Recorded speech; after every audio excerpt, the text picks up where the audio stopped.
Hello and welcome to the Warehouse Podcast. I'm Tyler, and today I want to talk about something with regards to the Orioles that not a lot of people have talked about this offseason, and that's going to be their offense.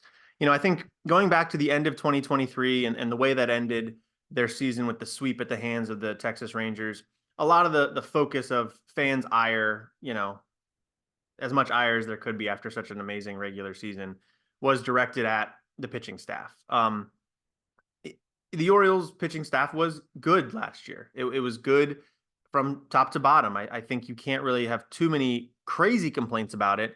But the one that you could have is that they lacked sort of that top line starter that I feel like Orioles fans, we've been clamoring about that for as long as I can remember. I mean, it's, people say since Mike Mussina left, since the Eric Bedard trade, Bedard's certainly on a different level than Mussina, but that's been a perennial uh, cry from Orioles fans for as long as I can remember is not having a top line starting pitcher. And some people would say, well, Kyle Bradish became that last year, and he absolutely did. He finished what I think fourth in the Cy Young voting, and then Grayson Rodriguez was spectacular in the second half of the season after his early year struggles. But they didn't have that veteran ace dude that's been in the postseason. They just didn't get that guy. They went and got Jack Flaherty at the trade deadline, and that felt like a joke of a move when it happened. Proved to be even worse in reality, and that was just a bummer. So, understandably, since then, people have talked about let's go get a dude, let's go get one of those guys, and they've talked about Dylan Cease, Jesus Luzardo. Funnily enough, neither one of those guys particularly fits the bill of playoff proven starter, but obviously very talented nonetheless. And to this point, that nothing has happened there. The Orioles haven't made a trade for a big name. Really, none of the big names have been traded at all. Shane Bieber remains in Cleveland. Corbin Burns remains in Milwaukee. It just hasn't been a lot of movement there. That seems to be an issue of valuation of players. These teams that have these players think they're worth something, and the teams that want to get them disagree. So nothing has happened just yet. And then on the bullpen side, as far as pitching goes, obviously Felix Bautista out for the year with Tommy John. Craig Kimbrell has been brought in to be the closer for the Orioles, and then hopefully the middle innings are sorted out. They seemed a little bit better, I think, late in the year when Tyler Wells was in there and DL Hall was in there. Hopefully that's sorted out, but maybe they added an arm there too. But all that to say that I understand why the pitching is the focus there. That's been something the Orioles have talked about for a long time. We're finally at the point where the team is good, the pitching is solid, and could just use that one more piece, and we just haven't gotten it yet. So I get it, but so I wanted to talk about something that nobody's talked about much, which is their offense. And the Orioles offense, this is not going to be an episode about the Orioles need to overhaul the offense. Of course, that'd be a ridiculous thing to say. I sort of just wanted to talk about the offense, lay it out, see where it's at, and maybe ask some questions about where it could potentially improve from outside talent being injected, which is something the Orioles are appearing unlikely to do. So first, I wanted to lay the ground of where the Orioles finished in 2023 with regards to their offense. And this is all rankings in the American League. So just 15 teams out of 15 teams is where the Orioles finished. So finished fourth in runs scored. That's good. Reminder, the Orioles won 101 games last year, which was the best in the American League. Fourth in the American League in runs scored. Okay, pretty good. Eighth in on-base percentage. Seventh in slugging. Sixth in batting average, if you're a batting average fan. Seventh in weighted on-base average. Ninth in home runs. And then seventh in FWAR, Fangraphs measurement of WAR. And some of their top performers were, Adley Rutschman with his 375 on base, Gunnar Henderson with his team leading 28 home runs and 100 runs scored, plus his 489 slugging. Anthony Santander tied him with 28 home runs, also led the team with 95 RBI, and then had his 472 slugging. And then Austin Hayes was fourth on the team with a 112 weighted runs created plus, which is very good. 100 is average, 112 is 12% above average. So those are kind of your key four guys for the Orioles last year. That kind of ignores injuries from Ryan Mountcastle. He was good when he was healthy, but had his stint with vertigo and struggled a lot leading up to that. So probably was dealing with it for much longer than he was on the IL. Cedric Mullins was great in the first part of the season, then had a pair of groin injuries that seemed to really derail him. So, if you've got healthy seasons from both of them, you've got a strong six. And I think that's, to me, what kind of stands out to that whole real quick analysis there is that they finished fourth in runs scored despite being sixth or worse in all those other metrics, and really seventh or worse in everything except batting average. Not that you would expect fourth in runs to be meaning you're fourth and on base and fourth and slug. It's not how it works out all the time, but I think you would expected those numbers to be one or two higher. And, given that there's only 15 teams in the AL, finishing ninth in home runs means you're below average or below the median, at least in terms of home runs hit in the American League, which is not where you want to be. And I think, if you're hoping in 2024 to repeat the successes of 2023, not to say that the Orioles should aim for 101 wins necessarily, but they should be aiming for a playoff spot at the worst, and hopefully at the best, another, AL East crown, a run for the AL CS World Series. Obviously, I think you can't hope that you're going to outperform some of those more peripheral numbers again in 2024. So, and I think the thing that really stands out to me is the lack of power there. Ninth in home runs, seventh in slugging. Again, it's not a bad lineup. It's not that they don't have power. It's not that they can't hit the ball hard. It's not that they can't hit extra base hits. But it's just not quite as many as you would hope for a contending team. And it's Anthony Santander is the Orioles' top power hitter. I mean, Gunnar Henderson probably is, but I think if you think of it in a more one-dimensional way, not that Santander is a one-dimensional hitter, but you know what I'm saying is if you think of a guy like his role on the team is power, I think you think more Anthony Santander, whereas Gunnar Henderson, I think you look at him more as like the MVP candidate type of do it all, steal bases, get on base, hit home runs, do everything well. It's just a little bit of a different role. I think you look at those players. Santander is the power guy on the team. Is Anthony Santander going to hit more than 28 home runs? Has he hit his peak? Is he still to reach his peak? I think he's 28 years old, going into his final year of arbitration. He's set to be a free agent after the year. That sometimes is a time where guys really turn on the jets. They know that they are going to get paid after this year. Santander is 29, by the way. This will be his age 29 season. He turned 29 back in October. That sometimes is a perfect situation for a guy to hit 35 home runs, career highs and everything, and then go get a 5-year, $100 million deal. Like maybe that's what Anthony Santander is in for. But I think sometimes it's a lot to ask for a guy to do that in his age 29 season. That's not really where the peak of your career is anymore. Although some people still think of 28, 29, 30 as the peak of an athlete's career. That's just really not the case anymore. It's more usually 25, 26. And we're definitely well beyond that for Santander. So that's the first thing is the power wasn't huge on the team last year. It was competitive, but not huge. And arguably your best power hitter got a year older and is now at an age where you're maybe not expecting him to be the guy that he always was. Still good, but maybe not the guy that he always was. Now, the counter argument to that is, okay, but we also have Rutschman and Henderson, who are younger guys who you would think are ascending. And I think that's totally, totally accurate. I don't know that I think Rutschman's going to be ever a huge power guy. I think he's going to be obviously, Rutschman is a spectacular hitter for a catcher. He is the best hitting catcher in baseball, but that doesn't always equate to an MVP type of hitter overall. When you look at the landscape of all hitters, it's good and great, but it's just a little tier below that. So I think with Rutschman, maybe you're not expecting a ton of the power to come from him, but Henderson, I think you more are. Now, 28 home runs is amazing, I think, especially for a rookie. Granted, a rookie with a month of big league time spent in 2022. Is he going to be a 35 homer guy? Is he a 40 homer guy? Maybe that's a little bit too much to ask. I don't know. But again, it's banking on something that we haven't seen just yet. So there's a little bit of worry there. In addition to that, with the home runs, the Orioles, if they don't go get anybody else, which it doesn't feel like they're going to, I think, Mike Elias hasn't talked about it. He's been fairly transparent about stuff. Usually you'd hear reports come out about something, even though the Orioles are a tight ship over there. They don't let a lot out to reporters. Not every team is that way. So you would think another team maybe would say something. They would say, hey, we are shopping so-and-so, and hey, to get the Yankees to offer more, we're going to say the Orioles are in the market for this guy. We haven't heard that, which, leads me to believe the Orioles aren't looking for hitters, which, hey, more power to you, literally. They're going to rely on their internal options, which are plentiful, as we just talked about. But a lot of those options are very young guys, not even talking about Rutschman and Henderson, guys that have been in the big leagues and you would expect, they get how stuff goes and let's just get better. but a lot of it's going to be even younger guys that don't have that sort of experience to lean on yet. Now I'm talking about Colton Cowser, who really struggled last year. Maybe he learned a thing or two and is going to bounce back. Heston Kjerstad, who had just a little taste of the big leagues. I think it was an impressive taste. He did strike out a lot, but in general looked like a big kid at the plate. Looked like he knew what he was doing up there. Then you're getting more into the Kobe Mayos, who's a guy who I think will be up at some point this year. Probably not an opening day guy, but probably midsummer. If he hits in AAA, I see no reason why he wouldn't be.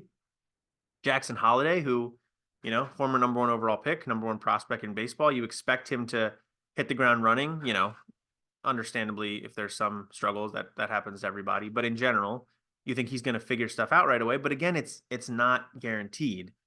And that's just what I worry about is they're not going to make any moves, which is fine. But then it becomes a lot of weight on the shoulders of these younger guys that if 2024 is viewed as a World Series run year, which why shouldn't it be? They won 101 games last year. They had all the earmarks of a team that could go really far. They didn't do that.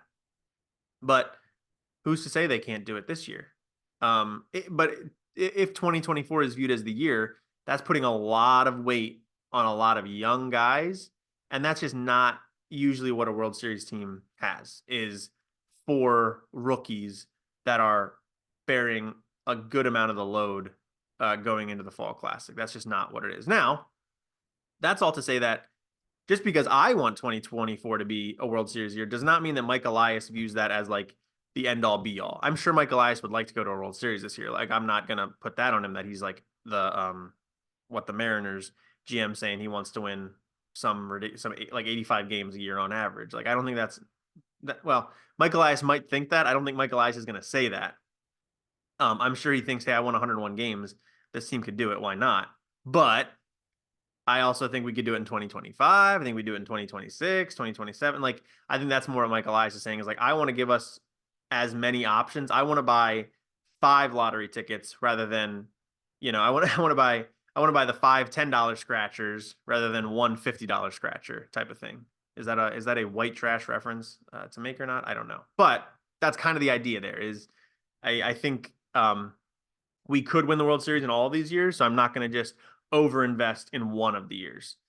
And I think that that's fine. I think that that's a fine way to be. I think that also makes sense in conjunction with the lack of movement on the pitching front. We've understood there that the Orioles don't want to move Jordan Westberg. That's been a player that's been asked about a lot in the Cease negotiations, potentially the Luzardo negotiations as well. To this point, the Orioles don't want to move him. And you know what? That's understandable. I think Westberg is in line to play a lot this year. There's no Adam Frazier in his way at second base if that's where the Orioles want to play him. I think they've made it clear that they view Ramon Urias as more of a bench piece that moves around the infield depending on what the team needs that day.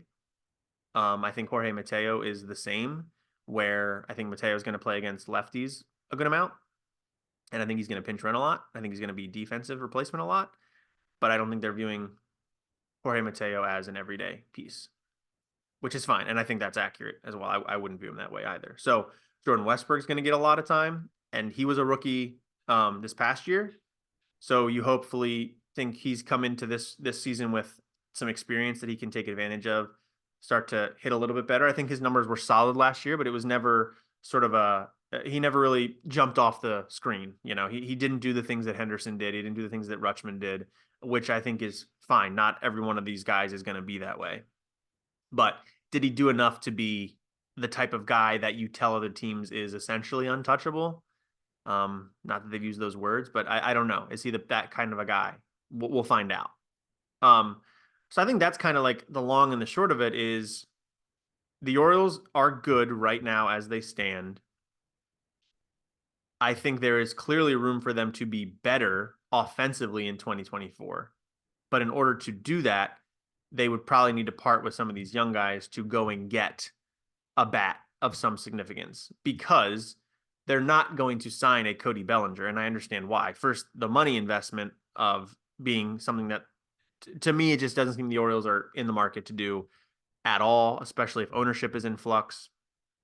But second of all, it would take a long-term commitment to him as well. He's not going to sign a 1-year deal for even $50 million. If he would do that, I would say let's go for it. But if he wants a 7-year deal, it's not something the Orioles are going to do. It just doesn't seem to be part of Mike Elias's team building philosophy. So they're not going to do it, and I can respect that. If your philosophy is we're going to continually develop ridiculous offensive talent, why would I spend $30 million a year on a guy that I could get this 22-year-old to do similar production for $700,000? Like, okay, I can't really argue with the math there. But so I just think that that's a balance thing. There is or it's maybe not even. It's just it's a difference of perspective between what the front office is looking at right now and what I think the fan base would like to see. And I consider myself obviously a part of the fan base, which is to be a prisoner of the moment and say we won 101 last year. The rest of the division, I don't think has gotten that much better this off season. Obviously the Yankees got Juan Soto. Obviously you would expect Carlos Rodon to be better for the Yankees this year. And if that's the case, then their pitching staff just got a lot better and their lineup got a lot better. And in that situation, I don't want to put a crazy number on it, but they could win 10 more games. They could win 15 more games, not just because of that, but that puts them right in contention for the division lead. Now, the Blue Jays, I don't think have gotten better. The Blue Jays have been in the mix for everybody, but they haven't signed anybody. The Rays have lost Tyler Glass now. Now, if you ask me about Tyler Glass now, I think he's uber talented. I think what the Dodgers gave up and signed him for is kind of insane given what his production has ultimately been. So I don't know that you could say the Rays are better, but the Rays are the Rays and they are always around. The Red Sox are weird. I don't know what the Red Sox are doing. They're moving stuff around. I don't love their team right now. So I still think to me, it feels like the Orioles division to lose. And then they're right there with the Yankees and the Rays. I just, it's right there. And you just hope everything works out.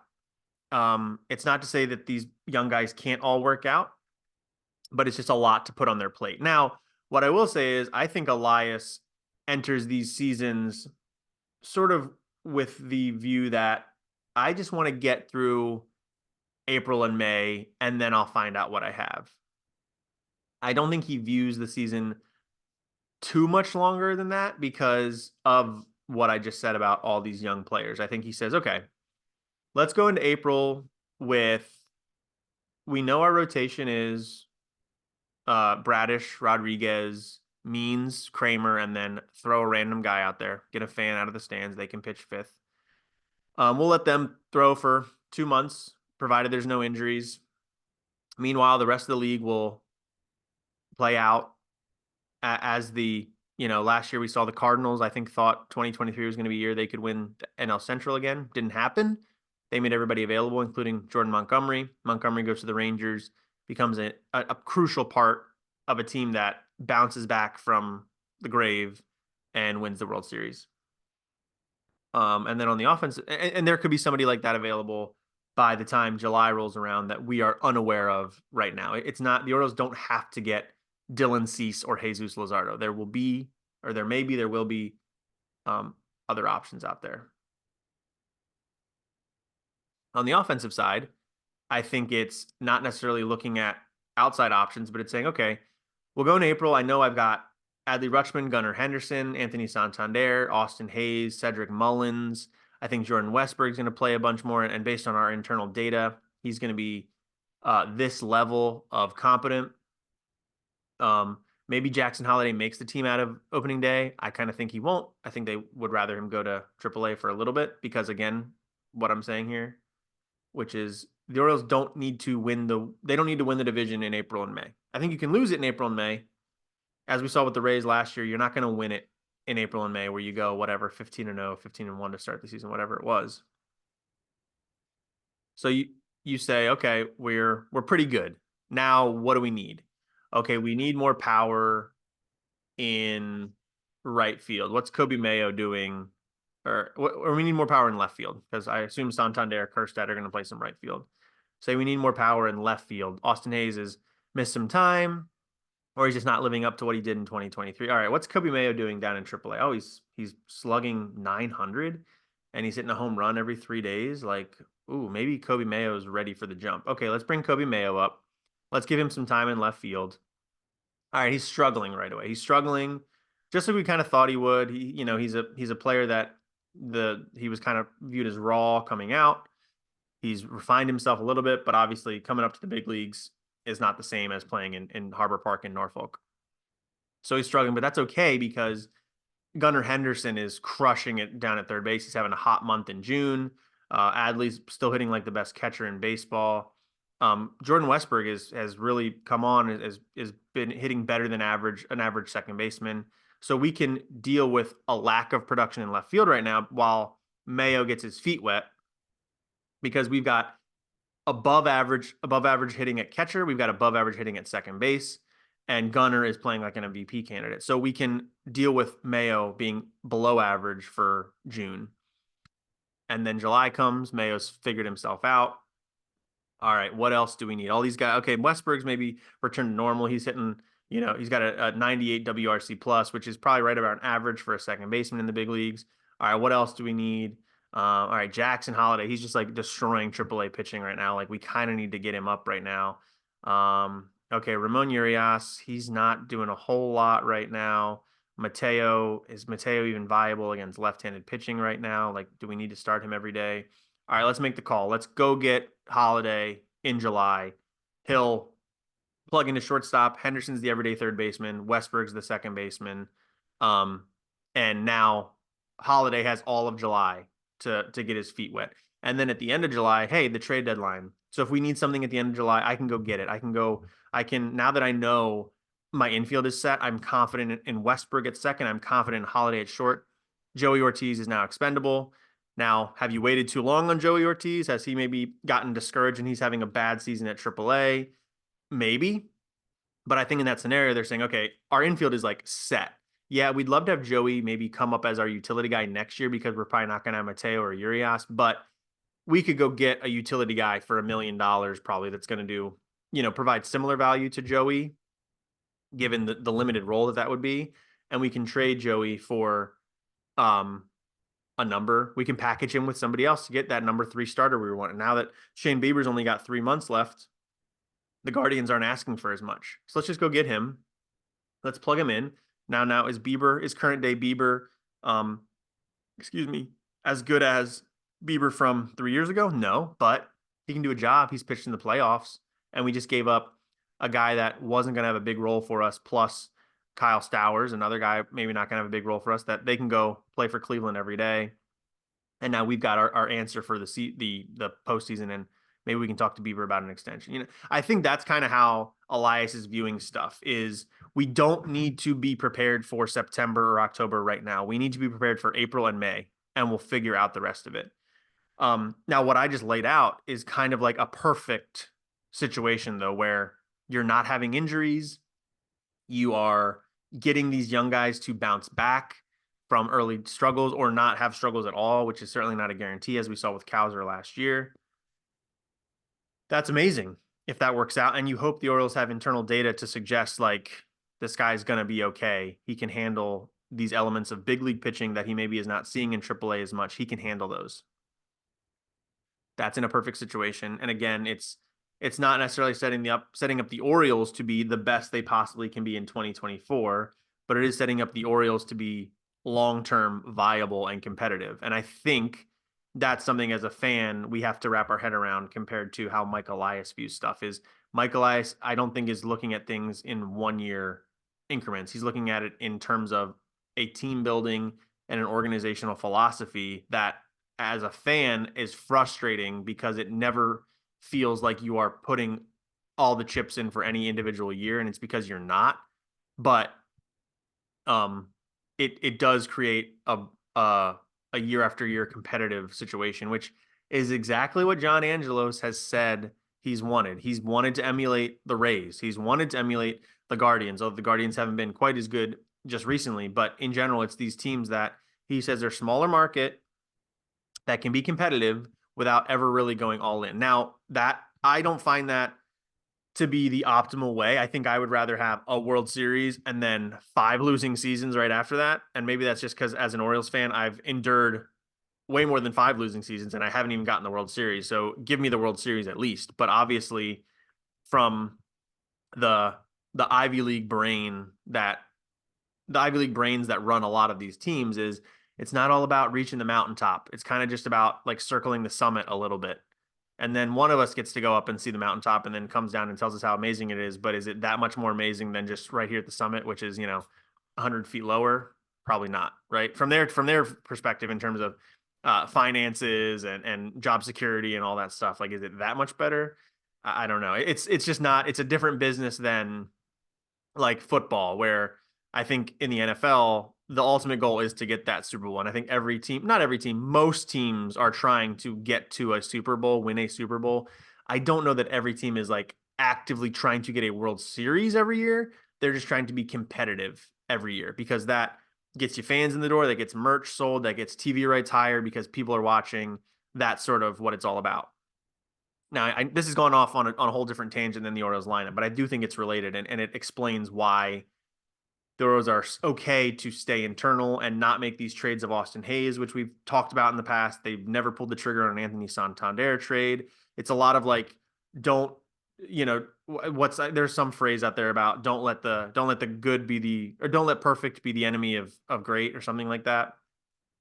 That's kind of the Orioles philosophy for team building, which, as I think we saw with the Rangers last year, the Rangers weren't a great team in the regular season, and then you got to the postseason and they just had the secret sauce to go all the way. And I will say, related to the lineup discussions, part of that secret sauce was having a ton of power up and down the lineup. I think the Orioles, as currently constructed, don't have that. They don't have crazy power throughout. But if all these things work out the way I'm talking about, you do see a scenario where they do have all that power.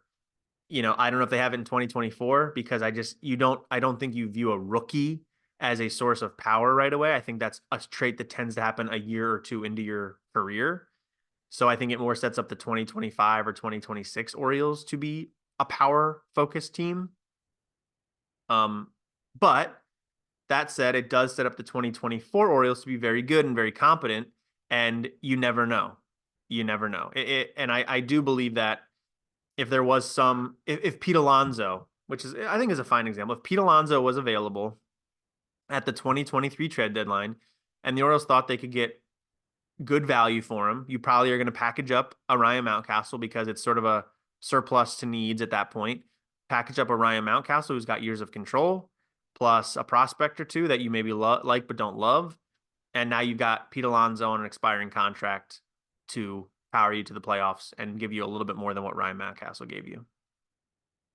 All theories, nothing based in reality or reporting or anything like that. Just me yelling into a microphone.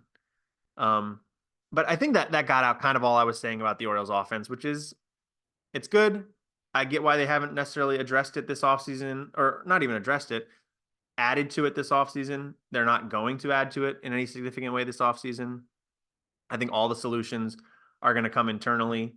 And then when the trade deadline gets here, I am anticipating if the Orioles don't get an arm this offseason, which they probably won't, they will get a noteworthy arm at the deadline, and they could get a supplementary bat at the deadline that shouldn't cost too much, is my expectation right now. I'm probably maybe a bullpen arm or something if they need that.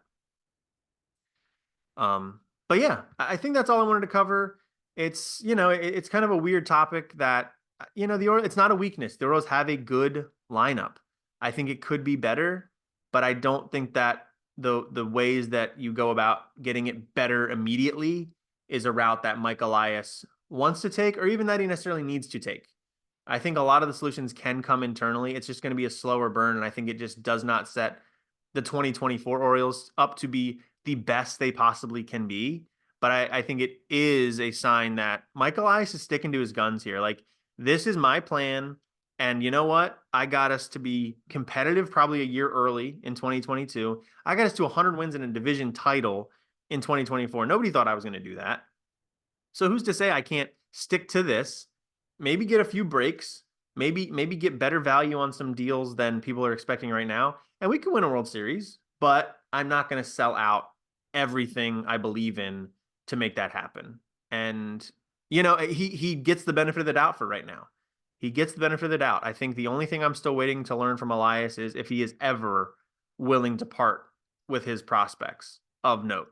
I know he did trade Daryl Hernandez last year to get Cole Irvin, but that was certainly a different tier of prospect. Although had a good season in the Athletics minor leagues system, certainly a different tier than some of the names that have been kicked around this year. So we'll see. I think he will eventually need to do that to really push the team over the edge. And if he's not, that's going to be frustrating. But like I said, he certainly deserves the benefit of the doubt. He's all the levers he's pulled over the last 4 or 5 years have been perfect.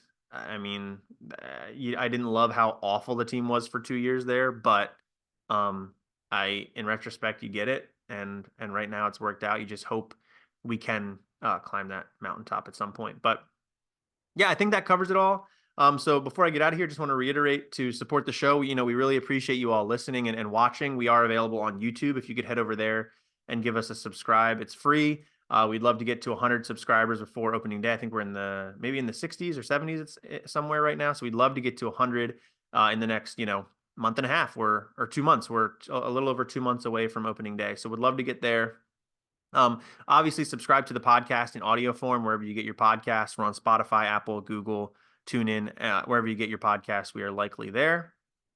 You can also subscribe to the newsletter, thewarehousepod.substack.com. I've definitely fallen behind there in terms of getting the audio versions out via the newsletter, so we might be shifting some stuff there, but still give us a follow over there and they'll get some written content throughout the season. Please give the podcast a rating and a review. 5 stars would be amazing. That helps us get to more people. If you've got any issues with the show and stuff you don't like, or maybe sound quality wasn't good, or you couldn't get it on your preferred podcast app or whatever it may be, please just email us, thewarehousepod@gmail.com. We're happy to answer any questions you've got and any criticisms there. And yeah, follow us over on X at The Warehouse Pod and on Threads at The Warehouse Pod. We had a lot of fun interacting with everybody last year. Eli tends to handle the Twitter, and I think I'm going to try and handle the Threads this year. It's better for my brain. There's not as much going on over there just yet. So give us a follow over there, and we'll keep you in the loop with our episodes and talking Orioles and all that stuff. But I think that about covers it. I really appreciate you all listening. This has been the Warehouse Podcast. I've been Tyler, and thanks for listening.